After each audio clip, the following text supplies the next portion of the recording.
Demo Days? No a co to takiego? Nie no serio, co to jest? Targi sprzętu nurkowego? Okazja do przetestowania nowości? Do zrobienia zakupów z fajnymi zniżkami? A może do tego, by porozmawiać z innymi, podzielić się doświadczeniami i czegoś nauczyć? Czy Demo Days to impreza dla każdego? Skąd pomysł na organizację takiego wydarzenia? Czy forma jest stała? Może zmieniać się z każdą edycją? O Demo Daysach porozmawiamy dziś z Kubą Janowiczem, spiritus movens z tego wydarzenia, a przy okazji także opiekunem marki Santi. Podcast z podwody. Rozmowy o nurkowaniu, sprzęcie i eventach nurkowych. Kieruj się pod wodę. Dobra, Kubuś, gdzie ostatnio nurkowałeś? Gdzie ostatni raz nurkowałem? Nurkowałem pod molo w Orłowie i nurkowałem na torpedowni. Pod molo. Nie, na torpedowni i pod molo. Pod molo znalazłem coś, co byłem przekonany, że jest jakimś hełmem, bądź jest jakimś, nie wiem, no może i to był nawet i hełm Łokietka, ale wieczorem, z racji tego, że ludzie w Trójmieście się znają, pan z Trójmiasta powiedział mi, wygooglowując, że niestety, ale jest to boja do sieci rybackiej, która jest w połowie pęknięta i tak wygląda dlatego jak takie półpiłki. No ale popsuł mi trochę humor, ale z drugiej strony fant jest. No, wstawię w komentarzu pod podcastem, pod komentarzem, jak wygląda znalezisko w sensie. To dobrze, bo my jak go nurkujemy za chorem, tylko gubimy, a nie znajdujemy. A nie, no to ja też gubię. Na Deepspocie kiedyś zgubiłem latarkę. I jak się wynurzyłem z tuby 45 metrów, to na dnie zobaczyłem. Mówię, o! Do dzisiaj leży? Nie, no dzisiaj nie leży. Dobrze, że inna grupa płynęła, bo gaz mi się kończył i stwierdziłem, że drugi raz 45 metrów to będzie ciężko do zrobienia, żeby wyjąć latarkę, więc mówię, no nie będę ryzykował, ktoś mi ją wyciągnie, ale goście wyciągnęli, ale też Nurek jak zobaczył tą latarkę, taki zadowolony, widziałem, że nią machał, pokazywał, ale instruktor go chyba sprowadził na miejsce, że to jest jednak, czy instruktor znalazł, no ale to było. No też mi się zdarzało gubić różne rzeczy w nurkowaniu pod wodą. Dobra, spotkaliśmy się po to, żeby pogadać o Demo Daysach. Czym są Demo Daysy? Bo już wiemy, czym są targi nurkowe, a nie mamy w podcaście o Demo Daysach. Demo Daysy. Przede wszystkim Demo Daysy, tutaj trzeba powiedzieć, że Demo Daysy nie są niczym, już mnie namówiliście na tą rozmowę, więc już powiem. Demo Daysy nie są żadnym tak naprawdę magicznym jakimś odkryciem i tutaj nie przypisujemy sobie żadnych laurów, czy jakby bo my jesteśmy innowatorami tego rozwiązania. Mówię jako ja, Jacek Trębowelski, dlatego że z Jackiem Trębowelskim założyliśmy wtedy, no nie będę tutaj robił lokowania produktów, ale założyliśmy wtedy, że zrobimy imprezę wspólnie. On pracował w innej firmie, ja pracowałem w innej firmie, nie byliśmy dla siebie konkurencją, postanowiliśmy robić Demo Daysy. Nie było w tym tak naprawdę żadnej innowacyjności, dlatego że jakby sama koncepcja imprez demo, gdyby sięgnąć historii, to nie pracując w branży nurkowej lub też pracując jeszcze na początku swojej jakby kariery nurkowej, sytuacje były tego typu, że była impreza nad Jeziorem Białym w bazie Crazy Shark, które organizował Piotrek Dusza. Były Demo Daysy organizowane przez Maćka Służydłę na Zakrzówku. I były Demo Daysy, takie Demo Daysy, dni testowe organizowane przez producentów, dystrybutorów sprzętu. Notabene do tej pory się to dzieje, do tej pory się to odbywa. Dlaczego my zrobiliśmy jakby nurkowe Demo Daysy? Bo koncepcja była taka, żeby pójść z imprezą jakby do ludzi, tak? I początkowe edycje Demo Daysów, jeśli byśmy spojrzeli na wydarzeniach na Facebooku, to była koncepcja taka, że zakładamy nie Demo Daysy, żeby nie było jakby takiego kolidowania w nazwie, dlatego powstała nazwa nurkowe Demo Days. I koncepcja była taka, że dogadaliśmy się wtedy z Jackiem Trębowelskim i zorganizowaliśmy to razem w taki sposób, że jakby bardziej atrakcyjnie dla kogoś, kto nurkuje, było zobaczyć kilka produktów różnych i móc możliwość ich przetestować, aniżeli jakby jednego, tak? Klienci wybierali. Dlatego też ta edycja w pierwszej wersji to były marki niekonkurencyjne, takie było wtedy założenie i jeździliśmy dosłownie po całej Polsce. Byliśmy i w Lublinie, i na Jeziorze Piaseczno, i byliśmy na Hańczy. No praktycznie można powiedzieć, że zwiedziliśmy wtedy naprawdę kawał Polski na różnych jeziorach, różnych akwenach. W tej chwili robimy jedną imprezę w roku. no bo to też są ograniczenia związane jakby z pracą zawodową. Robimy imprezę jedną w roku, ale jest to impreza robiona już od wielu, wielu lat na koparkach, bo tak jak mówię, przyjeżdżaliśmy na Zakrzówek jako nurkowe Demo Daysy, na Demo Daysy do Maćka Curzydły, do Krakena, przyjeżdżaliśmy na różne eventy, ale oprócz tego robiliśmy swoje eventy jako nurkowe Demo Daysy, więc sytuacja jest tego typu, że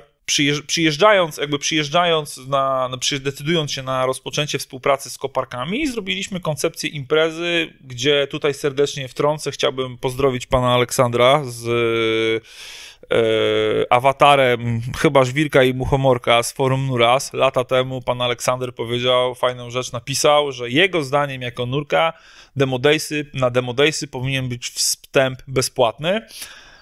No, wtedy nie było tak. Wtedy opłata bazowa była pokrywana i nie do końca się z tym jakby zgadzaliśmy. Aktualnie wstęp na Demo Daysy w ten jeden dzień, kiedy one są, jest całkowicie bezpłatny. Można powiedzieć, że szlaban jest otwarty i jest to de facto impreza zrobiona dla nurków, tak? Czyli mamy wystawców, mamy różnego rodzaju sprzęt, mamy organizacje, mamy w tej chwili biura podróży, więc są jakby różne koncepcje. Mamy firmy z rebreederami, ze skuterami. Można powiedzieć, że stała ekipa, no, do tej pory jest. Co roku można powiedzieć, że taka stała ekipa, taki stały filar wystawców jakby jest, więc jest to takie, traktujemy to troszeczkę jak święto nurkowe, tak, że klient może przyjechać na koparki, wstęp jest bezpłatny, nie wiem ile teraz kosztuje wjazd na koparki, szczerze mówiąc, nie pamiętam. W internecie sprawdzimy. Co się sprawdzi w internecie?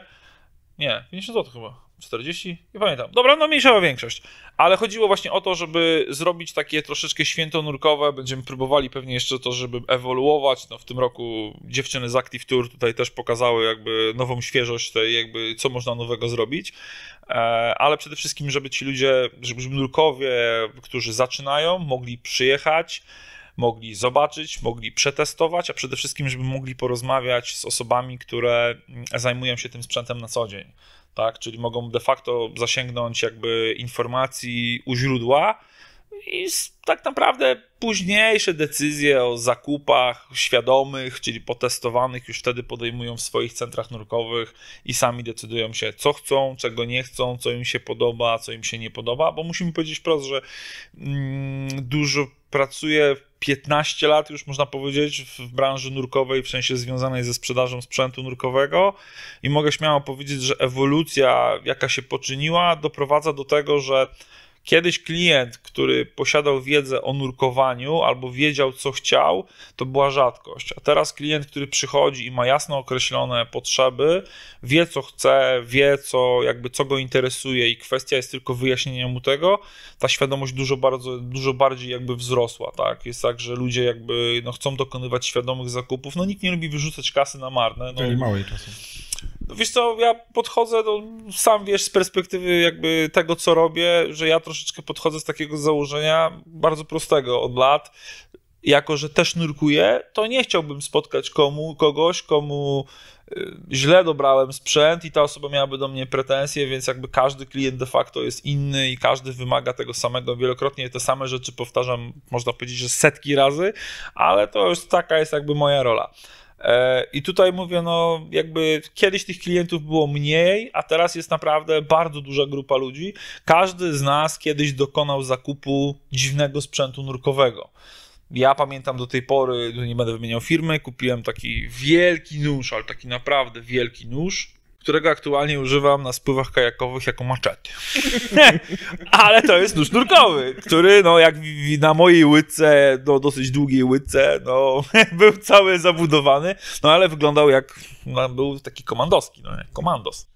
Mówisz, że na Demo Daysy mogą przyjechać początkujący nurkowie. To jest impreza dla stałych bywalców, początkujących czy dla wszystkich tak naprawdę? Dla wszystkich.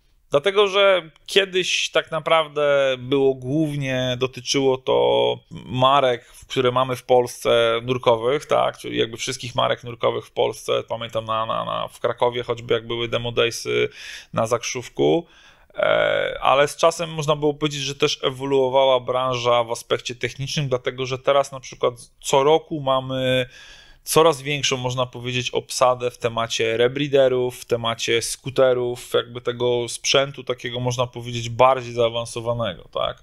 Myślę, że w 2032, 33 już może będziemy mieli na Demo Daysach po prostu wystawkę małych łodzi podwodnych. Też tego myślałem.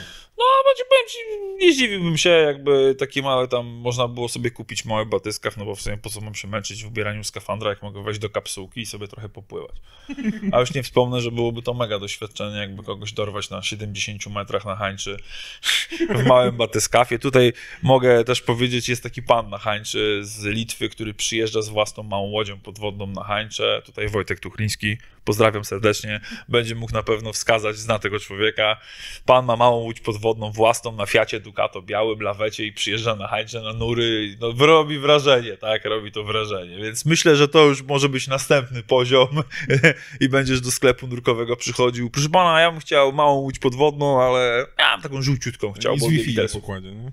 Słuchaj, to wydaje mi się, że nie zdziwiłbym się, tak, do tego. Bo wszystko jest możliwe, to już evolution. No właśnie, bo tak mówię, byłem pierwszy raz na Demo Daysach i właśnie znajoma zadała też mi pytanie, a trzeba tam nurkować? Powiem tak, czy trzeba tam nurkować? Z założenia fajnie by było zanurkować, ale musimy też powiedzieć, że imprezy nurkowe, one nie mają na celu sensu stricte, to nie jest obejrzenie jakby oferty, bo bardzo często ludzie mówią tak, ja się też osobiście z tym wielokrotnie spotykam, że jak ludzie wiedzą, że w jakimś terminie gdzieś są Demo Daysy, o nie, to my tam nie jedziemy, woda będzie zmącona. No, wiele osób tego nie rozumie, ja tłumaczę to w ten sposób, że słuchaj, no jeśli masz komplet sprzętu nurkowego i zasadniczo nic nie potrzebujesz, no to takie Demo Daysy tak naprawdę nie są dla ciebie. Na afterek przyjedź. Tak, ale wiele osób przyjeżdża na afterek od rana, tak, że przyjeżdża i oni nie wchodzą do wody, bo od rana tam sobie chodzą zadowoleni, bo pamiętajcie, to jest takie miejsce, tak jak Michał Kossuth powiedział kiedyś, jakiś czas temu powiedział, że deep spot miejscem spotkań i taka jest prawda, to jest takie miejsce spotkań, gdzie można się spotkać, pogadać, gdzieś tam coś skonsultować, omówić, umówić, więc koncepcji artystycznych naprawdę jest całkiem sporo. Tak samo jest z Demo Daysami, tak samo jest z Baltic Techem i to jest z jednej strony masz wykłady, z drugiej strony masz sprzęt, więc można coś załatwić, ktoś coś, jakieś części, jakiś serwis. Pamiętam jak 2 edycje temu na Baltic Techu jeden z naszych klientów poprosił nas o pomoc ze skuterem, no bo długo go nie używał, 10 lat. No i czy on będzie działał? No i pamiętam, że z przedstawicielem jednej z firm nurkowych produkujących skutery w pokoju hotelowym po wykonaniu tak zwanego wstępnego przeglądu, żeby stestować działanie propellera, czyli tego wiatraczka, nalaliśmy wannę pełną wody i testowaliśmy w wodzie, czy to działa, czy tam nie, czy to jednak, czy będzie działało. Okazało się, że wtedy tylko na szczęście trzeba było baterię wymienić na nową, ale reszta konstrukcji działała, no bo tutaj było podejrzenie, że może jest zalany, może nie. No pierwszy raz widziałem skuter, który w środku miał kurz. Wewnątrz obudowy, ale to tak grubo miał tego kurzu, więc może był bez no ciężko mi powiedzieć, ja się na tym do końca nie znam się na tym, ale no było na pewno wesoło, jak wieczorem w pokoju hotelowym z łazienki był dźwięk tego, a myśmy tam po prostu wodę robili. Tutaj z właśnie takich waniennych akcji, to jest właśnie Tomek Wciurka ze Szczecina, który też miał zdjęcie chyba w konkursie Maresa, jak siedzi w wannie i ma właśnie skuter w wannie do tego. Taka inna forma nurkowania była, więc na jakimś konkursie z tym startował. Czyli można, ale nie trzeba nurkować na Demo Daysach. Słuchaj, no nie powiem, że się nie odchodzi od nurkowania, ale no, można powiedzieć, no mówię, no z jednej strony coraz więcej osób mamy nurkujących, które stosują jakby system odwróconego sezonu, czyli posiadam komplet sprzętu, suchy skafander, skrzydło, twinset, woda jest w sumie taka sama, jest mi dosłownie ciepło, bo ludzie też mają jakby, używają choćby ogrzewania, czy jakichś systemów docieplających i są osoby, które nie nurkują na przykład w lato, no bo jest dużo ludzi, bo akweny są jakby oblegane, a oni nurkują w sezonie na przykład do czerwca. Do czerwca i na przykład zaczynają nurkować we wrześniu do czerwca, omijają sezon wakacyjny, no bo de facto woda, słuchajcie, na 20 metrach w Polsce ma taką samą temperaturę. No zgadza się. Tu już nic nowego nie odkryć, nawet może się załapać na lepszą wizurę, tak? Ja pamiętam, że zawsze na Zakrzówku miałem wizury takie, raz w życiu miałem chyba wizurę za 20 metrów, jak nie więcej, zimą w listopadzie. I było super. No. Wracając do Demo Daysów, to To jest duża impreza, dużo tam przyjeżdża ludzi? Powiem tak, z racji tego, że szlaban jest otwarty, nie liczymy tego tak naprawdę, patrzymy bardziej po obłożeniu jakby wiat. Na ilość osób wpływa kilka czynników. Jednym z czynników przede wszystkim jest pogoda oraz termin, no bo jeśli robimy to we wrześniu, to jest potencjalnie mniej osób zainteresowanych, w maju było więcej, no też kwestia, oczywiście ktoś powie, że kiedyś było więcej, na przykład, nie wiem, na Zakrzówku, tylko to jest też kwestia terenu, tak, Zakrzówek miał jedną drogę i ci ludzie poruszali się, można powiedzieć, po tej jednej drodze, na koparkach można było się tak trochę rozłazić, tak, więc każdy chodzi gdzie chce, część osób nawet jeśli nie korzysta z demo daysów, to gdzieś tam sobie robi taki trochę pikniki, no w tym roku pogoda dopisała, było naprawdę fajnie, ale też widzimy, że gdzieś tam trzeba bardziej też troszeczkę to rozruszać, no bo no można powiedzieć, że od wielu lat robimy to w taki sam sposób, znaczy nie robimy tego w taki sam sposób, tylko że od wielu lat tak naprawdę to jest jakby wystawiamy się, prezentujemy sprzęt, udostępniamy sprzęt do testów. No i to tak się przyjęło, tak? W takiej formule jest. Nie jest to na pewno konferencja, nie jest to też konkurencja dla wszelkiego rodzaju targów nurkowych, bo to jest troszeczkę inny profil. To są takie, powiedzmy, no trochę targi nurkowe, ale z opcją, że można na mokro sobie coś przetestować, można sprawdzić. Tutaj dlatego też właśnie jak robimy poszukiwanie skarbów, to robimy poszukiwanie skarbów pod wieczór, żeby też testowanie światła było, no bo użytkownicy powiedzieli, no super fajnie, tylko że w ciągu dnia ciężko jest przetestować latarkę, tak? I ja mogę zostać na wieczór, no to żeby było fajnie, no to fajnie jest znaleźć nagrody, na przykład jakieś takie tam podwodne na tym, tak. To jest też tak zrobione właśnie przede wszystkim, to jest dla ludzi, tak. Wieczorem jest ognisko, mamy różnego właśnie rodzaju, tam w tym roku pozdrowienia dla Kuby Szustera za kociołek sosnowiecki, więc naprawdę, no było fajnie, tak. Mi się podobało, było smacznie, więc tutaj jakby jest, no niestety afterparty po takich imprezach jest tylko możliwy na koparkach, na samych koparkach jest tylko afterparty możliwe, z tego prostego powodu, że no, w tym roku się o tym przekonaliśmy bardzo sromotnie, bo jest sezon komunijny. Zgadza się. W sezonie komunijnym pojechaliśmy na chwilę na obiad. Tak. I siedzisz tak trochę między kieliszkami, a zastawą przygotowaną pod komunię i tak trochę dziwnie się czujesz. Dokładnie tak. Mówisz, że na Demo Daysach można testować sprzęt, czyli de facto początkujący nurek może przyjechać i wybrać swój, nie wiem, pierwsze skrzydło, potestować, posprawdzać przed zakupem od dostawców? Tak. Znaczy takie jest założenie. Nie wszystkie firmy mają sprzęt testowy, ale większość firm, które ja znam, które biorą udział, mają różnego rodzaju sprzęty, oferują jakby możliwość przetestowania, sprawdzenia i przede wszystkim choćby kwestia doboru rozmiaru, czy też jakby kwestia dopasowania modelu jest jakby odbywa się, jakby możesz zapytać się dystrybutora, producenta, osoby, która się tym zajmuje pod kątem, słuchaj, no a ja bym chciał, co by było dobrym rozwiązaniem, a co nie, tak, bo często ludzie robią to najpierw, zanim pójdą do centrum nurkowego, z którym nurkują i powiedzą, słuchaj, ja bym chciał sobie kupić to i tamto, tak, lub też są też osoby, które nurkują, ale nie są jakby z centrami nurkowymi, ale też mają potrzeby zakupowe i oni by się chcieli dopytać, bo mówią, no jak zapytasz się w internecie jacket czy skrzydło, no to wiecie, co się dzieje, jaki jest najlepszy automat, też wiemy, co się dzieje, więc to jest jakby, tutaj się, no to jest standard. Tak? Albo dostaniesz bana na grupie zapytania, albo ciekawe tematy. Jedźmy tą drogą.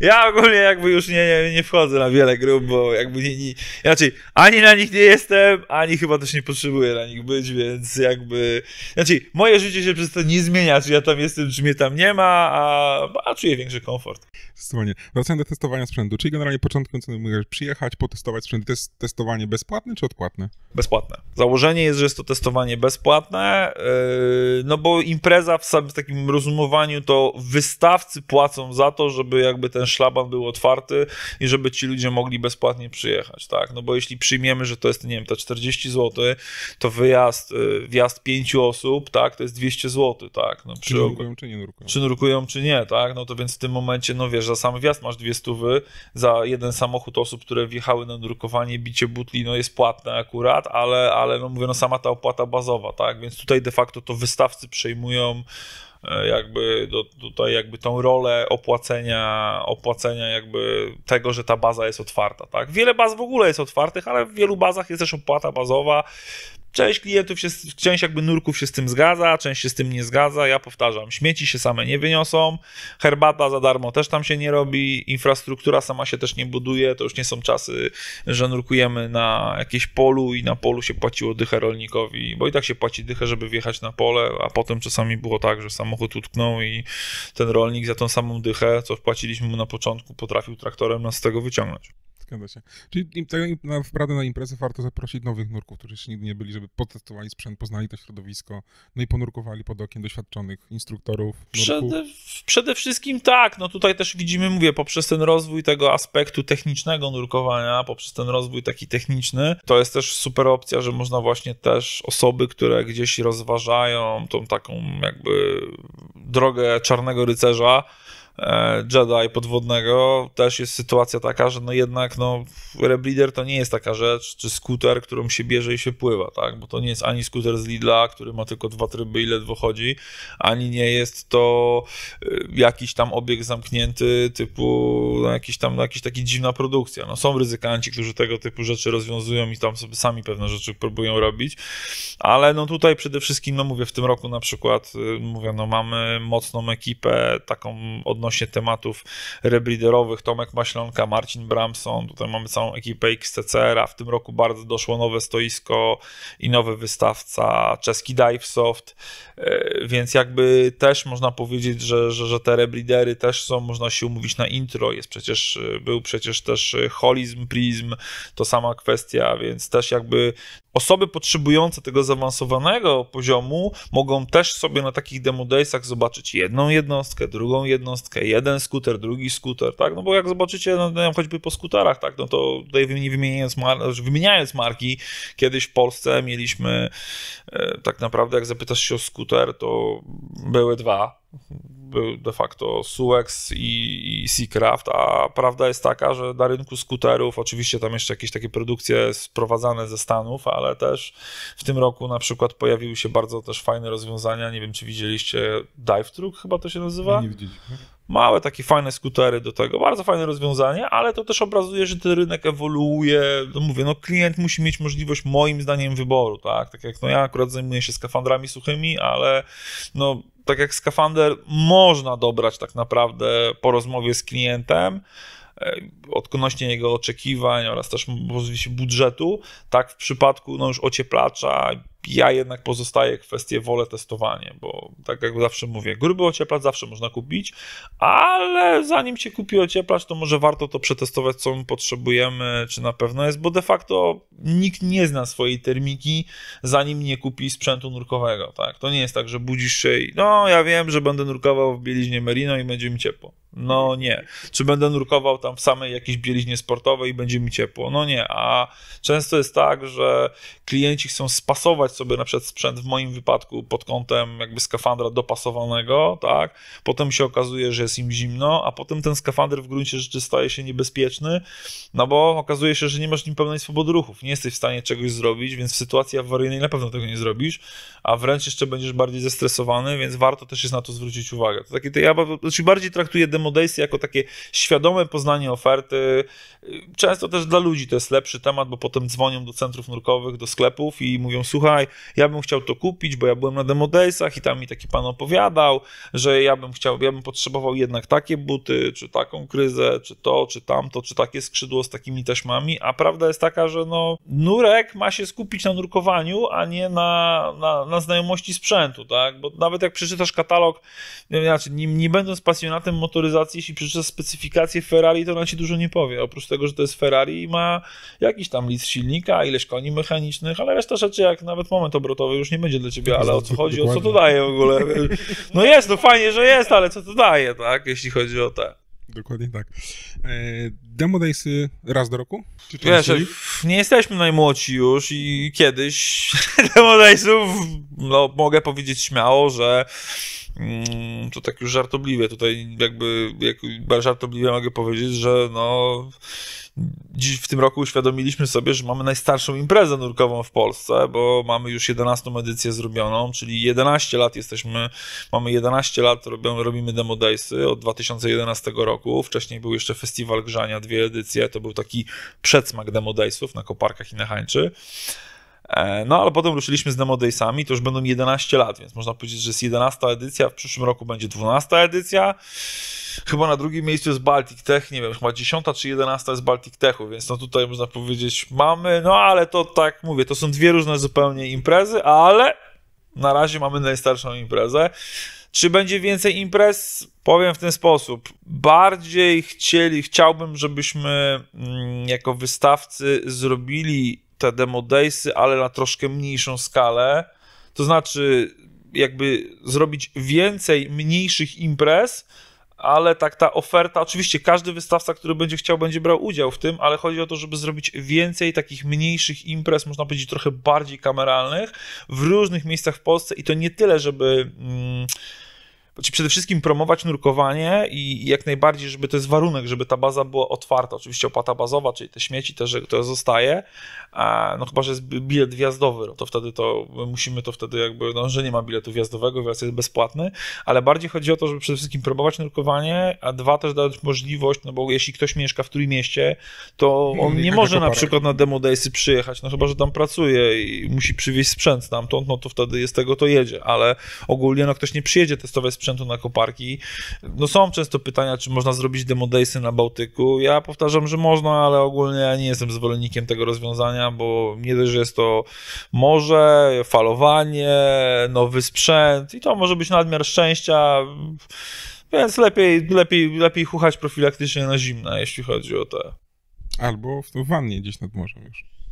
Tak, ale to już indywidualne Demo Daysy. To są firmy, do których po prostu użytkownicy, choćby, nie wiem, do firm produkujących latarki, skafandry, czy skrzydła, czy poprzez dealerów, centra testowe, demo center, można po prostu napisać, zgłosić, że chciałby się przetestować jakiś konkretny rodzaj sprzętu i czy jest taka możliwość, żeby to przetestować, tak. I wtedy te firmy wysyłają, wtedy testujesz to, ale no tutaj już wtedy ten instruktor nurkowania nasz już tam wtedy on jakby przejmuje tą rolę tego jakby prezentującego. Tak. Jeszcze ostatnie pytanie, bo wiem, że musisz zaraz uciekać.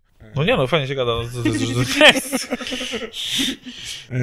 Poza testowaniem sprzętu mówisz, że było jakieś szukanie skarbów. Czy rozumiem, są jakieś dodatkowe atrakcje dla nurków?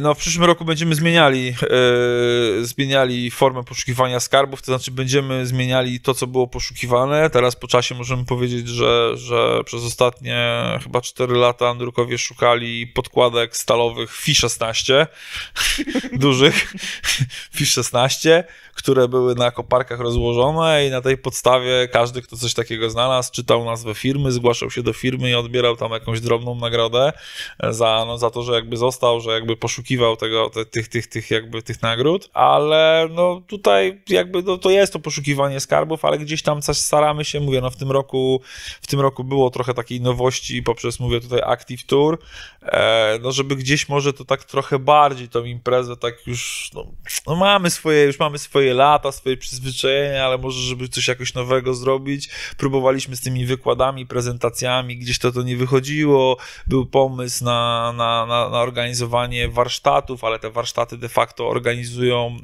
wystawcy w mniejszych gronach, tak, w przypadku choćby rebreederów, tam te grupy spotykają się ludzi, więc pomysłów było dużo, ale prawdopodobnie się skończy, że po prostu zrobimy w przyszłym roku, w ciągu dnia zrobimy imprezę, a wieczorem zrobimy jakąś pokaz filmu albo coś takiego, żeby w tą stronę jakby pójść. To jakby myślę, że to jest stało ewoluujące. To nie jest tak, że to jest coś, co trzymamy cały czas, jest tak samo, tylko był kiedyś pomysł na przykład żeby zrobić konkurs biegania w płetwach, ale po chwili namiaru zweryfikowaliśmy podłoże na koparkach i doszliśmy do wniosku, że wartość upadkowa na koparkach podczas takiego konkursu może być poważna, więc może lepiej nie, bo nie było ładnej zielonej trawy, musielibyśmy gdzieś tam szukać, ale to też nie znaczy, że to tutaj ważne, żeby robić przede wszystkim jakieś nowe rzeczy. No tylko mówię, to ma być fan, ale też nie robić na siłę, znaczy nie da się z czegoś wycisnąć czegoś, czego jakby, no nie da się tak by ulepić jeszcze czegoś albo dostosować, tak? Część osób mówi, że zróbcie taki namiot, konferencje czy inne rzeczy, my się nie zajmujemy tym, my jesteśmy tylko wystawcami sprzętu, od konferencji jest Baltic Tech, czy choćby festiwal wrakowy, w Łodzi jest? W Łodzi. Nie? Festiwal w Łodzi jest przecież. Może? Aha, no przecież jesteś z Łodzi. No tak, on tylko nagrywa, ja tylko pytam, co mamy wiedzieć. Aha, no ale nurkujecie, no to powinniście się interesować, czy jest to, no dobra, no ale mówię, ogólnie tego typu imprezy są, no mówię, Baltic Tech jako konferencja nurkowa i tam też jest sprzęt z testowaniem, no to chyba na basenie hotelowym można to zrobić, chyba że ktoś pójdzie na Bałtyk, odważny, ale przede wszystkim można jakby dogadać i kwestia tej takiej rekreacji, tego takiego rekreacyjnego spotkania, tej takiej, można powiedzieć, tej takiej towarzyskiej części z opcją sprzętu nurkowego, testowania, tak jak powiedziałeś, poznania tych ludzi, kim my jesteśmy w ogóle, jak to wygląda, no bo to też jest moim zdaniem ważne, tak, jak się zastanawiam czasami, jakbym zaczął nurkować, no, czy ja bym pojechał na takie demo daysy, ja bym pojechał na takie demo daysy, żeby poznać, zobaczyć, no tak, to coś nowego, tak, no nie tylko siedzieć na zasadzie, wiesz, że jestem pasjonatem nurkowania, tylko tak trochę socjalizować się nurkowo, tak. A ile trwa taka impreza? Demo daysy zawsze trwały tak naprawdę sobota, niedziela. Sobota jest całkowicie bezpłatna, bezpłatny wstęp, tak jest to umówione od 5 lat bodajże, od 5 lat, 4. Mamy tak, że zawsze ta sobota, czyli w sensie zawsze to, od czasu jak jesteśmy na koparkach, wstęp jest bezpłatny w sobotę, w niedzielę są normalnie płatne, więc też staramy się, żeby te wszystkie atrakcje były de facto jakby na sobotę.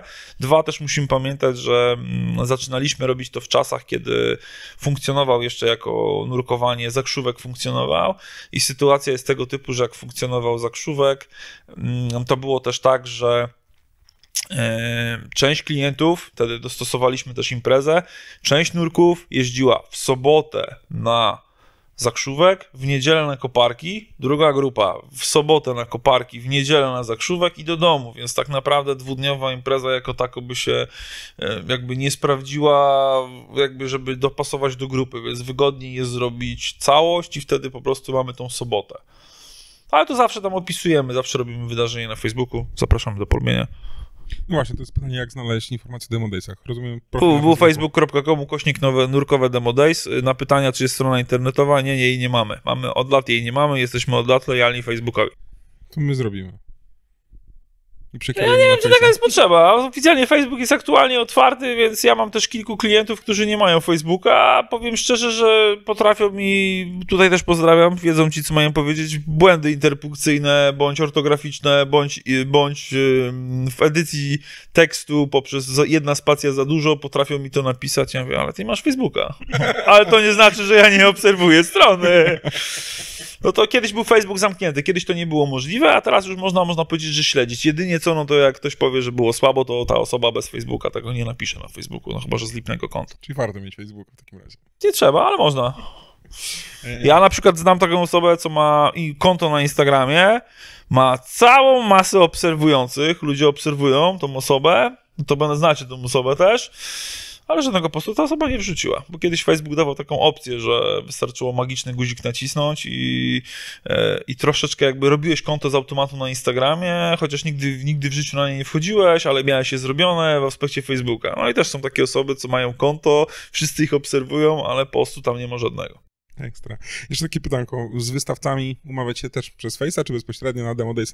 Wystawcy są na Demo Daysach, więc na pewno można do nich podejść w każdym możliwym momencie. W przypadku takich opcji, jeśli mamy przetestowanie skutera, czyli mamy przetestowanie choćby skuterów, to warto to zrobić z osobą, która zna się na tym, która jakby jest jakby przedstawicielem tej firmy, która nam powie co i jak. No, prawda jest taka, że też powinno być to zazwyczaj, my w naszym segmencie to staramy się przestrzegamy tego, to są też kwestie posiadania odpowiednich uprawnień, bo to nie jest sztuka wziąć sprzęt, ale można się dzięki temu sobie psikusa zrobić. Oczywiście wiecie, jak to jest. Ja nie dam rady, albo jak zawsze pytam się, kupił pan coś ostatnio elektronicznego? No tak, telewizor. A czy to pan instrukcję? Nie. No więc tak naprawdę to jest taki na zasadzie, wiesz, a tutaj jest trochę inna zabawa. Z rebreederami jest zawsze tak, że te wszystkie takie intra związane z rebreederami, one są zawsze namawiamy, żeby to było jako osobne wydarzenie, które my możemy promować, żeby tych ludzi zainteresowanych rebreederem sprowadzać do tego, jakby żeby oni byli razem, tak, i wtedy docelowo ten instruktor, tak jak mówię, choć Marcin Bramson to robi, czy Tomek Maślonka, żeby ci instruktorzy po prostu docelowo jakby zbierali tą grupę ludzi, umawiali się na konkretne godziny, bo też to są inne koszta też, powiedzmy, tak, to jest jedyny produkt, który moim zdaniem no można sobie fotkę w Rebreederze zrobić, tak, ale no intro w Rebreederze, no nie powiem, nie nurkuję na Rebreederze, kiedyś intra na Rebreederze jednej ze szwedzkich marek robiłem, nawet w Warszawie na basenie w Vertigo i w hotelu Gdynia też robiłem, jak był Baltic Tech tam, ale no powiem, to są takie rzeczy już bardzo mocno specjalistyczne, które moim zdaniem wymagają już takich no osób z dużą wiedzą na ten temat, tak, że tutaj to się nie da tak podejść, przecież ja mogę te płetewki sobie przetestować, albo ten Rebreederek mogę, tak, no może dożyjemy za 10 lat może dożyjemy do tego czasu, że przyjdziesz na stoisko, że chciałbym, wie pan, tą złotą łódź podwodną przetestować i dostajesz kluczyki, zostawiasz prawo jazdy i tam pod wodą underwater driver license. To powiem ci, dobra specjalizacja będzie, muszę to zastanowić się nad tym. No, mi się też wydaje, że w tym kierunku. No jest przecież operator w drona, jest przecież uprawnienie na skuter podwodny, no dlaczego ma nie być uprawnień na łódź podwodną? No. Yellow Submarine. Też mi się taki podoba. Tylko że wtedy akwenów się zmniejsza ilość, no bo jak na takich koparkach postawi się 10 łodzi podwodnych małych, to no chciałbym dożyć tych czasów, żeby zobaczyć przy takim pirsie na koparkach stojące łodzie jedna obok drugiej. To byłby show, powiem wam. No, to byłoby... Na pewno tego nie zapomniałbym tego do końca życia. Tak, i wsiadam do łodzi, na drugą stronę koparek po bułeczki jadę. Gdzie? Na koparkę jadę. Proszę cię, wtedy już koparki będą miały gdzieś 60 metrów głębokości, bo to wiesz, w tym międzyczasie, wiesz, jak zakładając, że coraz więcej Czechów odwiedza koparki, to wiesz czego słyną Czesi oprócz dobrego piwa? Czego? Z Semtexu. Wiesz, odpowiednia ilość Semtexu może w odpowiedni sposób pogłębić akwen koparki, tak? Oprócz tego, że zaburzy trochę to jakby środowisko wodne w regionie, ale no, wszystko się może zdarzyć. Czy ostatnie Demo Daysy się udały w takim razie? Ciężko mi jest to powiedzieć, bo ja na Demo Daysach mam de facto dwie role. Z jednej strony je przygotowuję, a z drugiej strony jakby też pracuję na stoisku firmy, jakby, w której jakby pracuję. Czy się udały? Powiem tak. To już musieliby użytkownicy, znaczy uczestnicy to ocenić. Ja nie będę do końca obiektywny ze względu na to, że jakby organizuję to. Wydaje mi się, że już tyle lat pracujemy jako wystawcy, jako firmy, bo to są te same twarze, pracujemy w nurkowaniu, że też nie jesteśmy do końca obiektywni, więc tak naprawdę ja nie spotkałem się z negatywnymi informacjami o ostatnich Demo Daysach, więc wydaje mi się, że się udały, tak? Bo zawsze pytam, czy jeśli ktoś miał jakieś uwagi, pomysły, no na pewno lotów Zeppelinem nie zrobimy nad koparkami, ale na wiele rzeczy jesteśmy otwarci, no tylko, że trzeba do tego też podejść z jakimś tam organizacyjnie bezpieczeństwem, bo wiecie jak to jest. Rzucić pomysł jest łatwo, tak, a potem z realizacją to jest tak, że finalnie się zostaje samemu. Tak. I finalnie jest, no robimy tu super, a jak przychodzi co do czego, to i sobie czekasz, aż coś tam dojdzie, nie dojdzie, albo ktoś zrobi, nie zrobi, więc no tak to wygląda, no to jest jakby tak. Nie no, my byliśmy, nam się bardzo podobało. No ale to wy to byliście krótko. Krótko, jechaliśmy na obiad, a wszystkie knajpy były zamknięte, bo komunie. No, myślałem, że do McDonalda jeździcie. Też był zamknięty, też była impreza komunijna. Też? No. W Maku? Tak, w Happy Mealu. No to trzeba było do drive-thru. Też zamknięty, też komunia. Pewnie ciąg samochodów komunijnych, tak? No tego już każdy maka. Nie, naprawdę, pan w knajpie wie, że tutaj w tym mieście nie znajdziecie żadnej restauracji, pojechaliśmy do najbliższego miasta innego, nie? Do Sosnowca. Nie, no to już w stronę Częstochowy do Łodzi. W stronę Częstochowy do Łodzi. No powiem wam, że geografia dobrze idzie. W stronę Częstochowy do Łodzi. W stronę Łodzi do Częstochowy, to tak, ale tak troszeczkę, ale to tam nie przejmuj się. Teraz mamy ładną obwodnicę Częstochowy, więc się łatwiej jeździ. Nie, było spoko, naprawdę.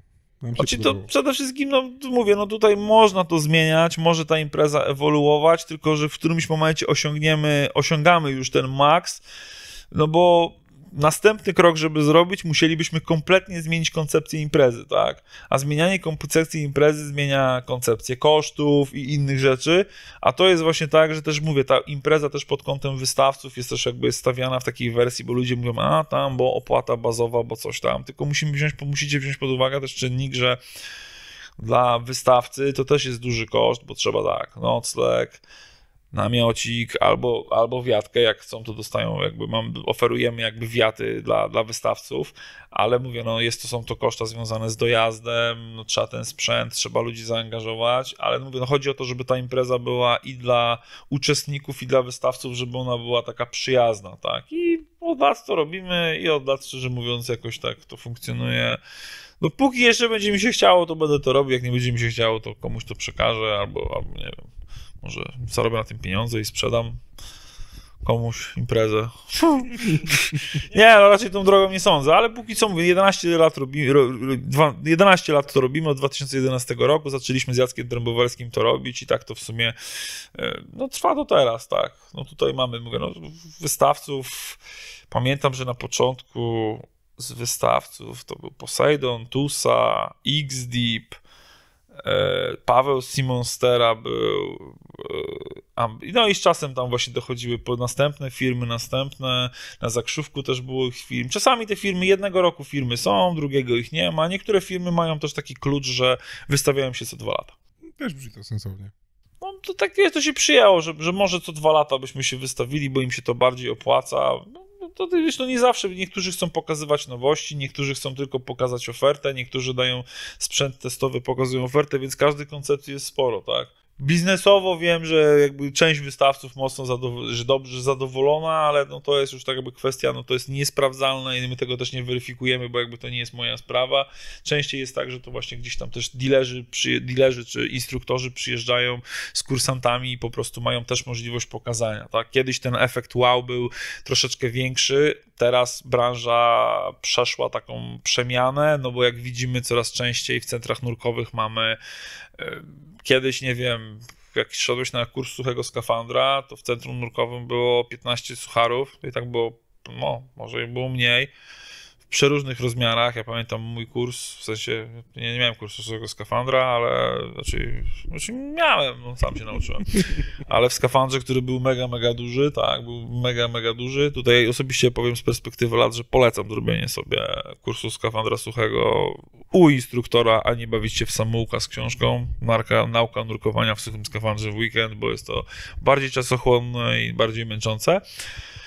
A teraz mówię, no w centrach nurkowych mamy skrzydła, mamy automaty, mamy Skutery suche skafandry, skutery. To wiesz, to się kiedyś nie do pomyślenia było, że jak może być skuter do wynajmu w centrum nurkowym.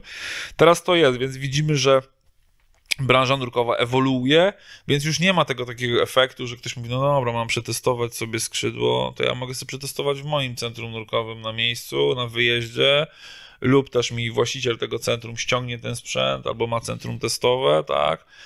I ja mogę przetestować latarkę, mogę przetestować skrzydło, skafander, płetwy. No chyba jeszcze masek tylko nie widziałem testowych, ale mogę powiedzieć, że znam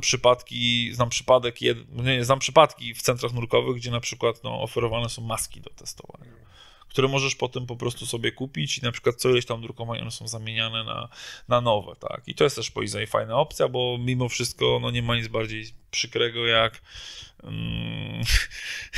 to ja tak miałem z maską Technisa Plug i pytałem się, jaką maskę wybrać i wszyscy Technisa Plug. No dobra. No to ja kupiłem Technisa Baluka i akurat no mówię, nie pasuje mi, wodę mi tutaj podlewa i pamiętam, że mi kolega odpowiedział, że no to jesteś w tym 5% populacji, której nie pasuje Technisa Plug.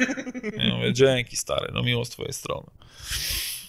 To co, mam nadzieję do zobaczenia na następne Demo Daysy w takim razie. Za rok. Chyba że w międzyczasie nam coś się zmieni i zrobimy we wrześniu, bo mamy kilka zapytań takich, czy może byśmy coś we wrześniu zrobili, ale jeśli cokolwiek we wrześniu, to myślę, że to gdzieś będziemy, no chyba że zrobimy to znowu na koparkach, ale bardziej bym chyba gdzieś szukał tą stronę taką północną, żeby się na północ przenieść, żeby dla tej jakby północnej Polski zrobić, żeby nie tylko, że południowa Polska ma tak fajnie, to że może gdzieś tam na północ się przeniesiemy i zrobimy drugą edycję, ale to też mówię, nie obiecuję, zostaje normalna wersja. Co roku jesteśmy, raz w roku.